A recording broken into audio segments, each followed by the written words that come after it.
Welcome to the Believe in the Land show. My name is Andy Billman. Let's take a look back at the week that was in Cleveland sports. Cavs are gone. The Guardians can't win a series. They've lost 4 straight series. Cavs loss, which we're going to get to segment 2, was one word: terrible. So we have the Browns to save us. The NFL draft takes some pressure off the other teams, and there's a lot of pressure on those guys right now. The Browns had the NFL draft this week. We're going to review that first. It is, as you know, we like to say in the business, it is kind of top bill. Right now, it's what everybody's talking about. And ironically, it was hard to get a vibe of how we were going to think of the draft. I didn't really get, it's hard because it's a third round start for the Browns. So because of that, the anticipation wasn't there as it would normally be. I will say, once we got to Friday in the third round, you could finally feel that energy and that build to anticipation of what the Browns are going to do. The Browns selected first Cedric Tillman, wide receiver out of Tennessee. I would have loved to have seen Zach Harrison, defensive end for the Buckeyes, being selected. He was still on the board this time. By the way, the very next choice went to the Falcons, and they chose Zach Harrison. The Browns need defensive ends. The Browns are very short right now on the defensive line. They've added some pieces. Doesn't mean, though, adding pieces means the defensive line's fixed. In my opinion, they have a lot more to fix, and they have a lot more things they have to figure out as a team on the defensive line. Wide receiver, to me, was kind of in a good spot. Always want to add players, but that goes without saying. But the Browns have really, over the last few years, through the draft and through free agency this year, clearly, and last year through trades through Amari Cooper, have really added a lot to the wide receiver core. So that's why I would love to see Zach Harrison drafted. I would have done that. Even with what I'm about ready to say about Cedric Tillman, I would have taken Zach Harrison because he might have made a difference this year. And the Browns are they need to try to win now. Okay. They take Cedric Tillman. Not crazy. He's a very talented wide receiver out of Tennessee. And clearly the Browns want more depth, which is smart. The Browns last year were very lean on wide receiver. There's always a position, it seems like, for the Browns each year that needs to be retooled and fixed. By far, this offseason, wide receivers won with Elijah Moore, with Godwin being signed, and now with the recent draft pick of Tillman. Those are 3 solid players coming in to a wide receiver core that, frankly, was very, very thin and needs to be pressed upon. Tillman was injured last year at Tennessee. When healthy, he can play. He is physical.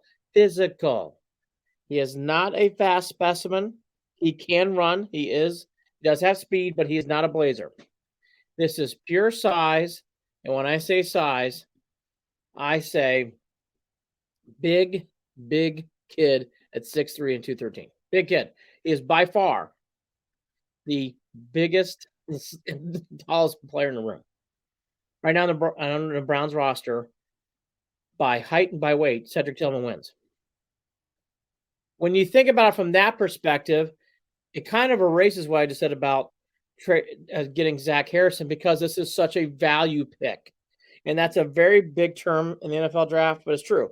There are these things called value picks. This is a value pick. And it's a need. They probably needed one more. Well, they got it. This is going to fill right in behind DPJ. You have Elijah Moore. You have Amari Cooper. You've just added some depth now with Tillman. You have David Bell returning. You have others, as we said. Now there's some more depth. We're not going to see Anthony Schwartz this year. That's a good thing. We're not going to rely on Michael Woods coming back from another injury. Still haven't seen the kid play yet, and he keeps getting injured. The player out of northern Iowa, the wide receiver, We're not going to rely on him this year. Never even saw the field. We're now getting to the point with wide receiver. We really do have some depth. And that is a complete 180 from last year. So I can't, again, I would have taken Harrison, but this pick makes a lot of sense. Tillman, first pick, 74, third round, going to the Browns. Next up is Siaki Ika. Big defensive tackle. I mean big. At 6'3" and 335. Huge. Huge. And again, instantaneously becomes the biggest defensive tackle on the roster. This is a good draft pick. This checks a box. I still think I'm still worried about defensive end. But again, even more so than wide receivers. Wide receiver, you can debate. That was kind of an extra, but with the value pick, it makes a lot of sense. There is a need for another defensive tackle, meaning Ika's going to get a chance to play. Tillman might, but he's going to have to earn a roster spot. Ika has a fair chance of seeing the field because they're so thin in defensive tackle. Behind Tomlinson, Tomlinson's going to start. We all know that. After that, it kind of is like a guessing game. Really not quite sure who's going to fill in that spot. So Ika has a chance to do that. At 6'3" and 335, and some people even have him listed at 350 plus. I mean, whoa. Big boy. Out of Baylor. At one point played for LSU. As we all know, we all raise our hands. If there's ever a player for LSU on defense, the Browns must take him. They love their LSU defensive players. So Ika fits that bill too. But Ika's a big kid. And unless, we're kind of teasing around here. Ika, as we all know, comes in to do one big thing. Fill gaps, stop the run. And he will do that. At that size, you feel pretty confident with that. Now, look, he has to prove that he can play. You have to prove, too, that he can make it through a season. But, boy, Ika is an exciting pick. Tillman's a tantalizing pick. Ika is exciting because I can see Ika playing on day one. Not starting, but I can see him being rotated in. The Browns had so many issues on defensive tackle last year.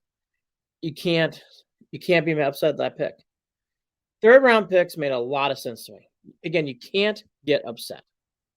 It checked boxes. Fourth round, they took DeWand Jones, offensive tackle, Ohio State. Every bit of small 370. Gosh, Browns took big players. We're going to get to that at the end. He's 374, 6'8", huge. I mean, massive, massive man. Offensive tackle. Look, he is a beast. Jones has a chance to be a really big player for the Browns. And not just big players in size. Big player as in, like,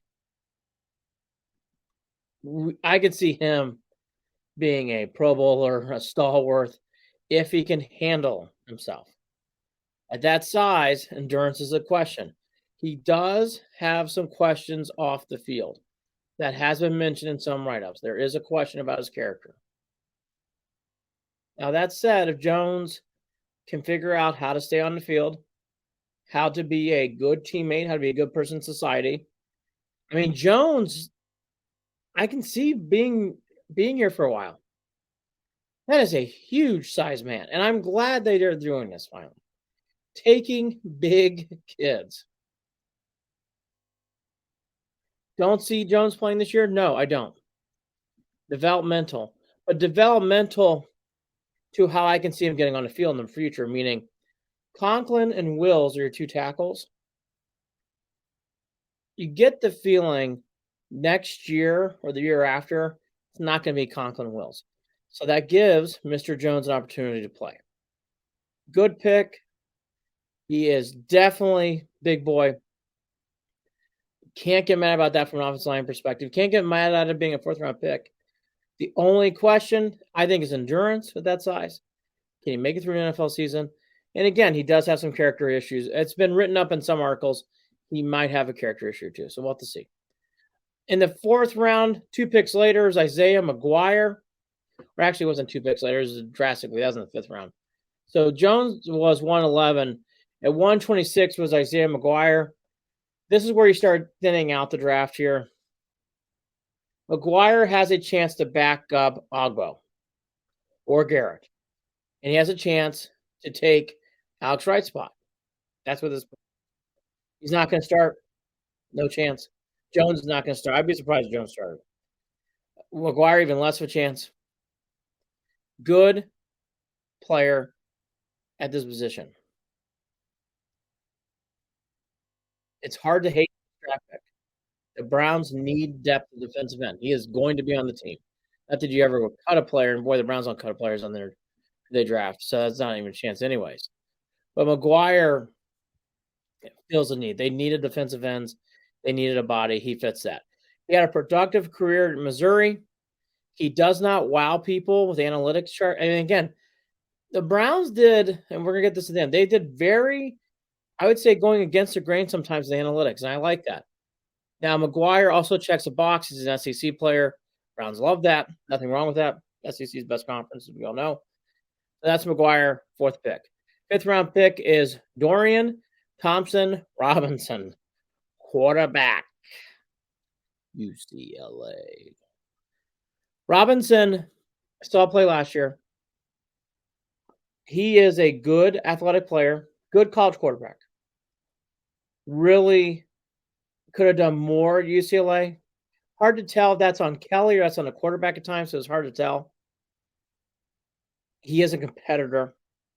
He is very confident in what he can do. He is a smaller version of some more athletic quarterbacks we've seen. He's 6'1", 205. But still, still big. Really known for his legs. He can really run. He can throw, but I remember him more for his legs. Look, for people, Browns fans kind of went crazy with this pick, which is so typical of us. Oh, what is this? Oh, it's quarterback. Whoa. It's like we can't handle it. Browns can't handle it. Just remember, this is a developmental player. He's not even our backup. Dorian Thompson-Robinson will not be the backup. This is a pure developmental player. My gut tells me he has a chance of being a backup down the road. Good pick. I think he's better than Kellen Mond. I don't see Kellen Mond being better past year. I was not a big Kellen Mond fan in college. I don't know how he looks today. And as we all know, we really enjoy Dobbs as our backup. So this is a good 3rd pick. I think he's going to be a 3rd, depth 3. Not going to see Thompson-Robinson. If we do, it's really been a poor year. The last 2 picks, Cameron Mitchell, a cornerback out of Northwestern, 2 picks later. Special teams. As we all know, the Browns have a lot of cornerbacks, so you really can't expect much more than that for the young man. There's just no way you're going to see a player playing a cornerback for the Browns. Emerson, even AJ Green's got a spot solidified, along with Newsome and Denzel Ward. It's just no chance. Now, if injuries happen, he's going to see time on the field, but God forbid we don't want that to happen. Finally, it's Luke Whippier out of Ohio State.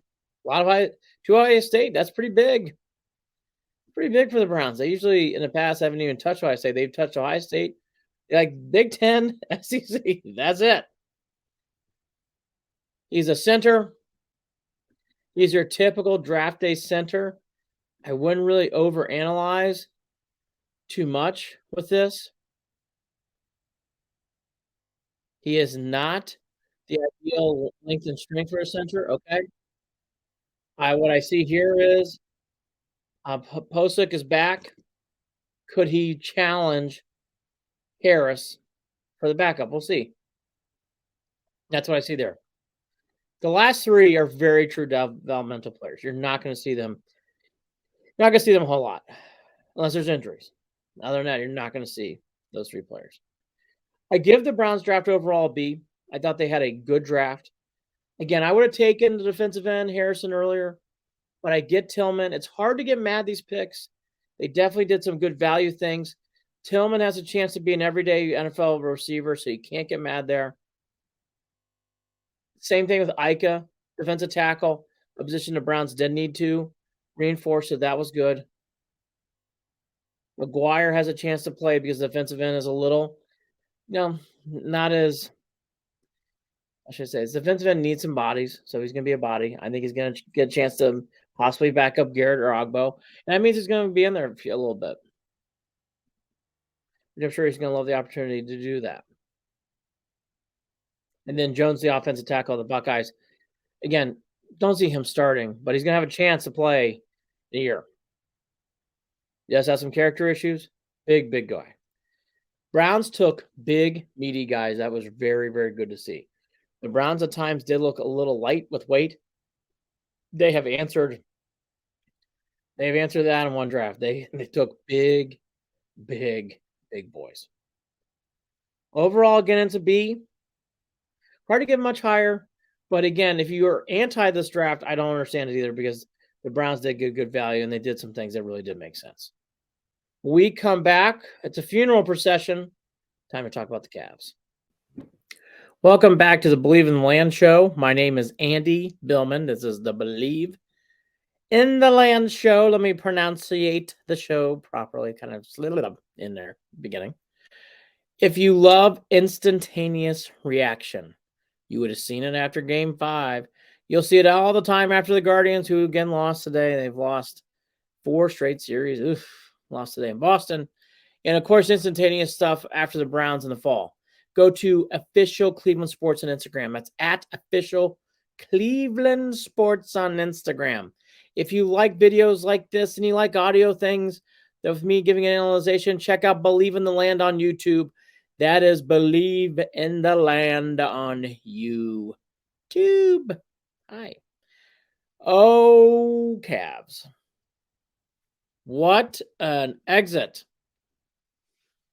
Not good enough is my title for this. Not good enough. Terrible exit. The Cavs had one of the strangest seasons I can remember in that they were so good in the regular season. The Mitchell trade brought so much hope in the offseason. And then they gave so much hope in the regular season. Mitchell becoming the face of the organization. Mitchell playing very well. And he did. He played great for the Cavs this year. Great for the Cavs. And they won 51 games. And they did so many good things. And they were electric. And my gosh, the crowd got into it. I went to multiple games this year. The Cavs were a hot ticket. It was a fun place to be at the Rock. You wanted to be there. It was a thing to do. It was in the hip, cool category. And in one fell Cavaliers sword swoop, whoosh! The playoffs happened. All the fun we had with Mitchell and Garland and Mobley and Allen and Karis LeVert, Okoro, Osman, Lamar Stevens, Dean Wade, you name them. We had a lot of fun with these teams this year. We really did. The regular season was very good for the Cavs. Hard to get upset.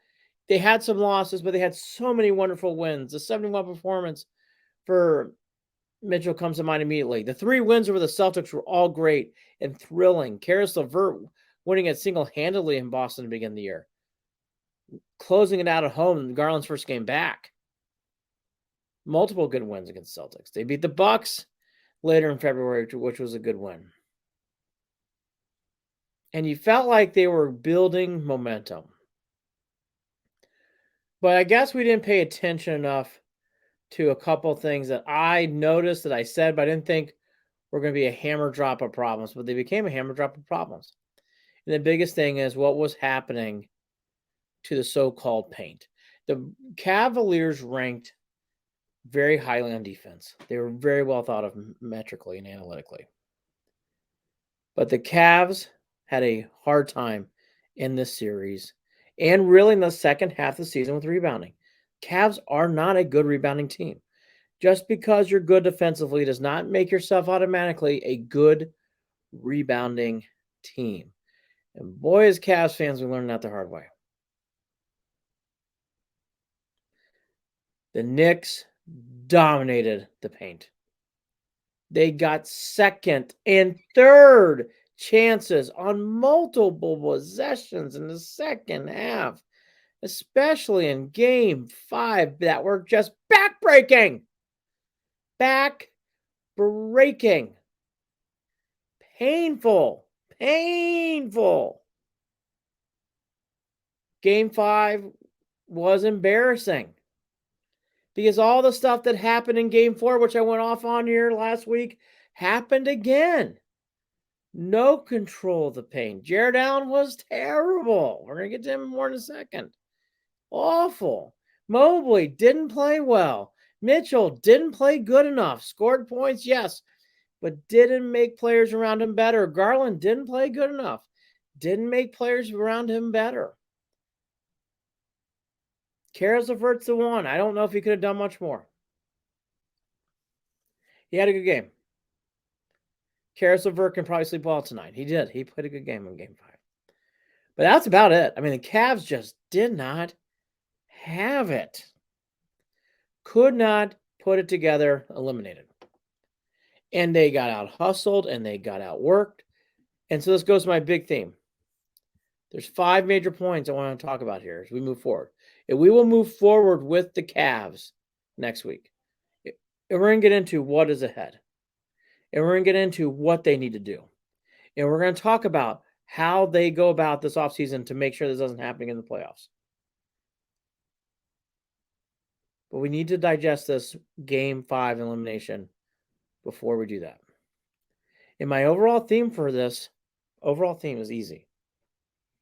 Where's the heart? Where was the Cavs' heart? Where was the Cavs' energy? Where was the Cavs' fight for survival? Urgency. The U word.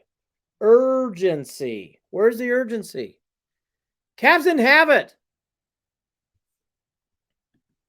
Couldn't find urgency anywhere. Unacceptable. In Cleveland, we pride ourselves on working hard, out hustling our opponents, fighting to the end. It's something we really pride ourselves deeply in Cleveland. And the Cavs didn't have it. You didn't see those things. And when you did see them, they were brief. You didn't see them consistently. Can't teach that stuff. Can't teach how to work hard. Have more heart. How to get you can't teach how to hustle. You either do it or you don't. And it's not a given, clearly, with the Cavs.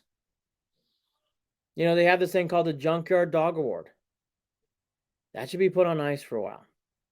We talked about that here last week. That needs to go away. Because the Cavs shouldn't be able to touch that for a long time. Long time. Cavs didn't win. Overall big theme, they didn't have heart. Ooh. For New York to have more heart than Cleveland hurts. It's why it was frustrating. It's why it wasn't fun. Wasn't fun. Wasn't fun. We talked about this. The point number 2 is the Knicks controlling the paint. Mitchell Robinson did whatever he wanted to in this series. He was wonderful. He's wonderful.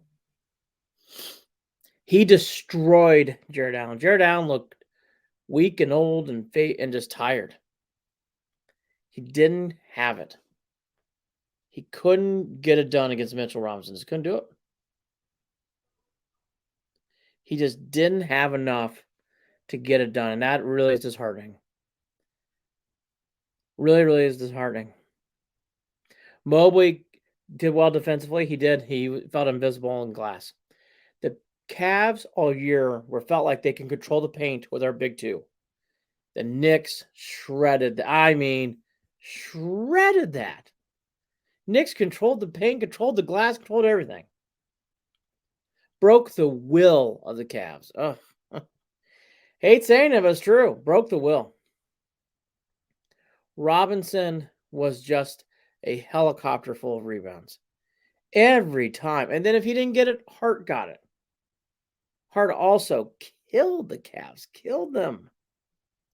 Killed them in the series. Killed them, killed them, killed them. Number 3, Brunson and Hart won the war on the guards. They won. Brunson was better than Mitchell. Hart was better than Garland. And I actually would argue probably Hart was better than Mitchell. And that's your series, folks. Even with the paint, you could probably get around it. You could probably get around it if your guards go off. If Mitchell and Garland go off, they win this number 3 point. Cavs might win the series still, but they didn't. But it was more alarming as it really wasn't competitive. Brunson and Hart by far won that matchup, and that was not supposed to happen. Garland was an all-star last year. Mitchell's an all-star this year. Mitchell might make all-pro. And they lost that battle. That's a bad loss for our Cavs. Hurts. Can't lose that battle. Can't lose that battle. Lost that battle. Brunson outplayed, outdueled Mitchell. I love Mitchell. Never find a bigger fan. I like the way he plays. I like him as a person. But it's going to be a hard off season for him. Because he got outworked. He got outplayed by Brunson. Brunson won. Hands down. Brunson's a better player.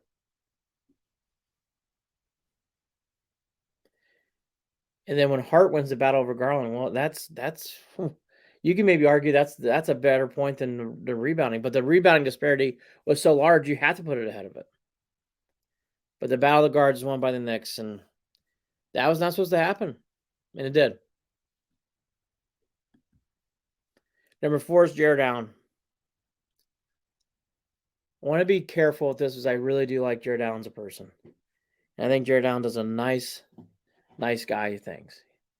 I like what he does. I don't want Jarrett Allen as a person to ever leave Cleveland in a way because he's such a good community guy, because he brings a good energy, because he's a good person. We all want to be around good people.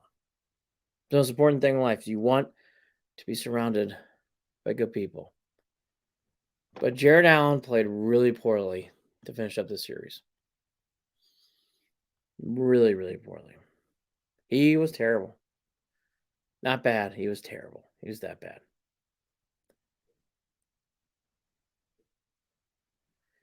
He played 76 minutes in the last 2 games. 76. He's a center. And he only got 8 rebounds. 8! How is that possible? How does a man like that, who's a center, who was an all-star the previous year, only get 8 rebounds? Now, Jared already mentioned he's going to go to the gym. He's going to work on it. Okay, all good. He's going to work on it. I also give credit to Mitchell. He fell on his sword. He said he didn't play well. Good. Good for him. Jarrett Allen, hey, I need to work out. I need to add more muscle to become a better rebounder. Okay. Mitchell making adjustments, I can see happening. Mobley developing into a bigger player, better player, I can see that. Garland, now he's been through this, could he be better next time? Yes. Jarrett Allen was so bad in 3, 4, and 5. I don't know if he'll be better next year. It was that alarming. It was that bad. We're rooting for Jarrett Allen. I'm not naive. Jarrett Allen's coming back next year. But Jarrett Allen had a really poor series, and it cost him big time. He could not fend off rebounders, especially Robinson on the glass. He didn't box out well. He was not in proper position, and I got his will broke. He did. His will and his ego and his confidence was broken. Can't happen in the playoffs. You don't have time for that in the playoffs. You do not have time for players to check out, and Allen checked out in those games. He didn't play well. And he checked out, and I think that carried over to the team. And how couldn't have? But Jarrett Allen's got the toughest offseason of them all. And I don't know. I think those other things I just mentioned, I think are things that can happen. I don't know what you do about Jared Allen. I'm glad to hear he's going to work out. I'm glad to hear he's going to put on more weight. I think it's a lot more than that, though, for Jared Allen to improve. Finally, JB Bickerstaff. JB Bickerstaff is the easy thing to point out. And I'm just going to say this. I just gave you a bunch of things. All that's player-driven. Some of these players didn't play well in this series. JB can't do a lot in those situations at times, meaning the players got to play and they got to do well. But what I'll say about Bickerstaff to end it, his in-game adjustments have to be better. He has got to do a better job. Out of timeouts. The Cavs out of timeouts all year, I've been saying it all year, are terrible. They draw plays that lead to turnovers. That cannot happen. Inexcusable. Out of a timeout, you're not only supposed to be positive, you're supposed to score. Cavs do a terrible job with that. Also, he did a terrible job of getting this team ramped up, especially for Game 5. 3 and 4, it's on the road. It's still not excusable, but I can have some understanding because it's on the road. The Game 5, lack of energy, lethargia, it's just not good enough. JB had a bad series. Don't think he should be fired, but he had a bad series.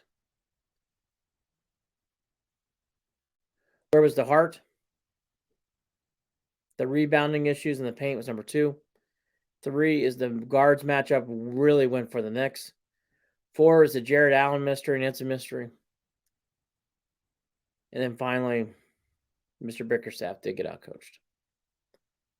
That's why the Cavs lost this series. Next week on the podcast, we're going to discuss what's going to happen moving forward, and we'll review the season. But I just want to say this on this note again. That really hurt. After such a wonderful regular season and hope is not here right now for the Cavs, and that is shocking. What a 180 of difference in one series. We come back, Guardians. Welcome back to the Believe in the Land show. My name is Andy Billman. You can check me out after every Guardians game at Official Cleveland Sports on Instagram. That is at Official Cleveland Sports on Instagram. Check it out. I'm there. I was there earlier today after the Guardians lost to the Red Sox. There all the time. There next season for the Cavs. This past season, you want to look back at games. And, of course, the Browns. But again, it's instantaneous. As soon as the game ends, I'm there. At Official Cleveland Sports. Believe in the Land is this new thing I'm doing. This is what this show is. Okay. Now, the Guardians had another week where they're 2 and 4. Back-to-back weeks of 2 and 4. April is not their month. I just want to state this off the top. Guardians do not like April. It is their reverse magnet of what they like to do. They historically warm up as the season and the temperatures warm up. So, for it to go any different is not sounding alarm bells. There should be no alarm bells set about a bad April. But it doesn't mean we're not seeing certain things. It doesn't mean either it's been a fun time. These last 2 weeks have been very grinding. You lose at Detroit, you come home, lose to the Fish, lose this week to the Rockies at home, unexcusable, and then finally lose to the Red Sox on the road, which is more understandable as they have a good offense. And Fenway is always tricky for Cleveland. So they finished 2 and 4. All over the place on how this week went. There were some good things in 2 wins, which I know is surprising to say, but you did. I saw some things that were good. I still see some things, though, that aren't quite clicking. And I guess I'll start off here. Starting with today's loss, starting with what I saw again earlier this week a little bit, and definitely the week prior. The Guardians don't do well against left-handed pitching. They have had this issue in the past. They did not have it last year. I never felt like, oh, they're playing a lefty. That's no good. Didn't really feel that with the Guardians. I do this year. Struggled again today with Chris Sale. And yes, Chris Sale's a name, but Chris Sale is having a terrible year.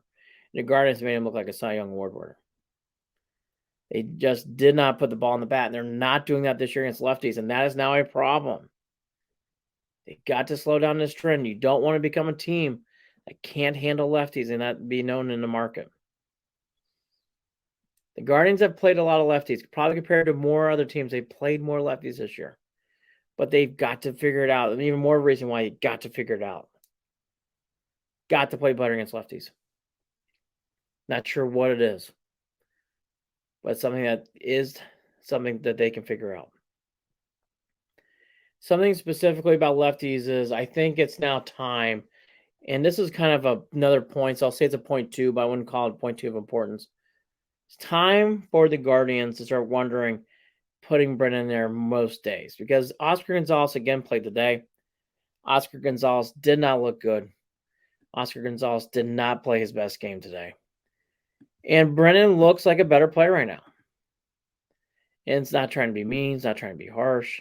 Because we love SpongeBob. Look, SpongeBob last year did a lot of good things for the Guardians. He had the most impactful hits of a postseason you could never had. He had two of them, the walk-off and of course the hit against the Yankees. So we're not ever saying he doesn't contribute. All that to be said though, the more you watch Brennan and Gonzalez, the more it's evident to me it's probably time to start putting Brennan in there every day. Gonzalez's average is now down today to 176. And he plays strictly against lefties. And he's just not getting it done. It's just frankly not good enough. Sure, he knows that. I'm sure the Guardians know that. So I think point number two, it kind of goes with point number one. They're not good against lefties, but even when they're playing a lefty, I would keep Brennan in the lineup. Let's see how Brennan does. Let's give Brennan a chance there to do something. Because Gonzalez is not getting it done. This is not. Gonzalez cannot, will not, and is not getting it done. Time to see Brennan every day. It's important. Very important. Point three is the young pitchers. Logan Allen pitched today. He lost, but he pitched pretty well in Boston. And Logan Allen won his debut last week. And we got Tanner Bibee. And boy, Bibee is exciting. Two young pitchers here in Bibee. And then Logan Allen, who I can see here being up here for a while. Kind of takes a sting off this week because that is hopeful. With seeing all these injuries early, you have to wonder who's going to fill in these spots and yada, yada, yada. But now that I've seen a little bit this week, I think Bibee and Allen, they're going to settle in. And actually, I think the question has got to be what happens when McKenzie or Savali comes back. If they keep hit, look, it's too early. They could fall off the rails, all that stuff. But the real question now is what happens to Plesac, which is kind of a 3A here. Plesac again struggled in Boston. That's not, newsworthy or how should we say something where it's like, damning or off with your heads kind of thing. Because obviously it's not easy to pitch in Boston. And that's not a reason to give up on Plesac. But Plesac's not pitching well. And Plesac's definitely bringing down the energy of the club. And that's not good either. So again, I'll ask, if Logan Allen and 2 starts looks pretty good. Even though he lost, they look pretty good. Bibee looks amazing. He really looked good the other day against the Rockies. See how he does in the boogie down. Plays in the Bronx this week. But are these two guys going to go anywhere? I don't know. And what does that mean for Plesac? McKenzie's coming back in a month. Savali, very hard to determine what's going on with Savali. Don't hear a lot about Savali. Don't really get an understanding of where Savali's at. But what I'll say is you get an understanding of what is going on with Bibee and Logan Allen, and they're exciting. They're exciting young pitchers. And they have lifted the spirits this week of what could have been a damper 2 and 4 week. Logan Allen and Tanner Bibee do help. And Bibee especially really looks like the real deal. Man, he looks nasty. Logan Allen too. These are guys I can see pitching in September. It's a sight for sore eyes. They really, really needed that this week, which again, another losing week. Kind of needed that, see that.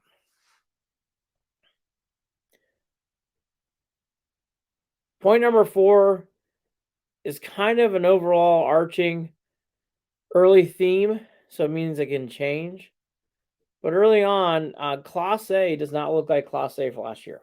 He is still good, though. He's still a very good reliever. but he's not lights out. And that can happen. Now it's April. He could get hot by July. That's why I'm saying this has some caveat. Can I see this extending into what happens in the future? Yeah, I can. Can I see this extending into what will happen, how they're going to play? Oh, yeah, Denver. Oh, yeah, absolutely. I like it. Can see it. Can see Clase getting lights out again. But Clase's struggling. He gave up the save the other day. Tough spot, 10th inning with a runner on, but he blew the save, lost the game. Don't like seeing that anytime. And again, he's not pitching badly. He's not even pitching average. He's above average. He's good. He's just not great at relief this year. So we got to keep that in mind as we go through the season. That we've seen sometimes, he's just not as sharp right now. He's not as locked in. He's not as tight, whatever you want to say. Doesn't mean Clase is not a good reliever. Doesn't mean Clase isn't going to hold the reliever spot. I think he is. But we all got to be mindful. And you know what? Maybe he's not as dialed in as we want him to be compared to last year. Because last year he was lights out good. He's not that way early on. Long ways to go. As I said, Clase, I can see growing into this and becoming more of a tightly wound pitcher by the time it's over. Absolutely. Absolutely. There's no question. So let's give it some time. But Clase so far, little worry. Finally, J-Ram had a great weekend series in Boston. He didn't get a hit today. But boy, J-Ram was good. Had a really good at-bat on Friday. Was outstanding. Got the game, at that time, the game tying hit. And it was great to see. Jose is starting to get into a groove. You can see it. Didn't get a hit today, but had a very good series in Boston, getting 4 hits. Again, the opening inning, 12-pitch at bat set the tone for game 1. That's the game Bieber won. And then again, yesterday, just, again, big hit and big spot. That's what J-Ram does. He's starting to turn it on, which is good. One more note before I finish with the Guardians. We got to keep an eye on Zunino. Zunino can hit. Zunino is a far better hitter than we've had in the past with Hedges. So that's good, and we like that. His glove, though, is an issue. He has got to get a better glove. The pass ball on Saturday was ridiculous. It's unacceptable. He also had a throwing error in that game. He has got to. We're almost getting towards Gary Sanchez territory where you have to close your eyes and you don't want to do that as a team. The Zunino situation needs to be marked. He is not doing a good job defensively catching. I'll also extend this one more to Ahmed Rosario. I know Ahmed Rosario got a hit today. Glad to see that. I know Ahmed Rosario played better, got with a hit, but he's still having errors. He's still not, and it's still April, so let's give this guy some time. He struggled out of the gates last year. But still, with a guy like Ahmed Rosario, want to see more. There's more talented players like Arias and Freeman who are dying to play. There's something going on with Rosario. He's not off to a good start. Let's see if it's just an April thing. Maybe it is. Just something to keep your eye on. The Guardians, huge week again. To New York, at home with the Twinkies. Tough games this week for our Guards. Hopefully they can win a series by the time we come back on the air. One more segment left to go, and it was a long week for us Cleveland fans. Welcome to the final segment of the Believe in the Land show. My name is Andy Billman. Again, you can check me out after every Guardians game, after every Browns game, Buckeyes football, and also after every Cavaliers game on at Official Cleveland Sports on Instagram. That's at Official Cleveland Sports on Instagram. It's part of the Believe in the Land network. Believe in the Land. Check out the new website that's coming out soon. Can't you wait to see it? You like this? Written words by me and Todd Hall and a slew of people, I'm sure. It's a sports website for every Cleveland fan. They're all in every day, all day for all of us Cleveland fans. Check it out. Believe in the Land. Coming out this week, actually. BelieveInTheLand.com. Coming soon. The Buckeyes had a good draft again. CJ Stroud did get selected second overall, which was good to see. Paris Johnson going right after that at pick number 6. Jackson Smith and Jegbus finally going to go to the NFL, which, I mean, feels like that's all he did was he didn't really play for the Buckeyes last year. Harrison and Jones, as we all know, Harrison went to the Falcons. Jones going to the Browns. And then Weipler, who we just talked about earlier, he's also going to the Browns. 2 Buckeyes going to the Browns, which is exciting. Buckeyes, though, represented well. Glad to see CJ Stroud got to go second overall. He certainly was the second. I would argue maybe he's the best quarterback in the draft, but that's for debate all day, every day. Well, what that says, good to see the Buckeye getting drafted like that. Now, this brings to the question, how important, we saw the spring game for the Buckeyes. Still some questions, but again, it's April. This all changes. You can't overanalyze an April spring game from 2 weeks ago with the Buckeyes. That to be said, this is the Ryan Day era. I think we've kind of cleared out of Urban Meyer finally, meaning he's been in there now for established amount of time. This is now Ryan Day's program. The filtering out of Urban, all those players, whatever else is now filtered out. And, as I was watching Ryan Day and I was talking to some Buckeye fans this week, I asked him, I go, how important is to beat Michigan? Because I get the feeling, this year for Ryan Day's success, beating Michigan's a big part of it. Because if he was ever to lose to Michigan, I think he would really be under the fire. He kind of already is, but he would feel it more uniform, more combined by everybody. It'd be a big swelter of heat for Mr. Day, and as it should. Can't lose to Michigan as a Buckeye coach. A lot of pressure for Ryan Day. A lot of pressure. He had another successful draft class. But it begs the question, what is successful now for Ryan Day? It's hard. And the reason why I say that is, the Buckeyes just graduated and they just had 3 players in the top round. Buckeyes, Georgia, Bama, LSU, those are the 4 schools really turn out a lot of talent. Will Buckeye fans be patient with Ryan Day?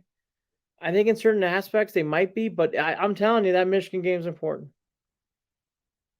There's going to be a big change for Ohio State this year. I think the offense is not going to be it's not going to be a firepower machine as it has been in the past 2 years. They're going to need some defense to step up. In watching through this draft, offensive player. A lot of offense. Ohio State has a lot of changing to do on that side of the ball. Ryan Day is very capable. Yes. Excitement for Ryan Day still there? I do think so. I'm talking enough people. But let's be realistic. The Urban Meyer era is over.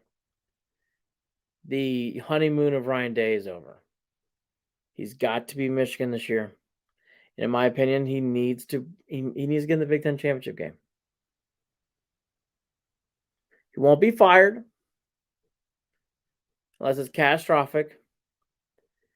But I think you're going to see the real heat come on Ohio State this year. Good draft for them as always. Especially in the first round. They were the darlings of the dancing away.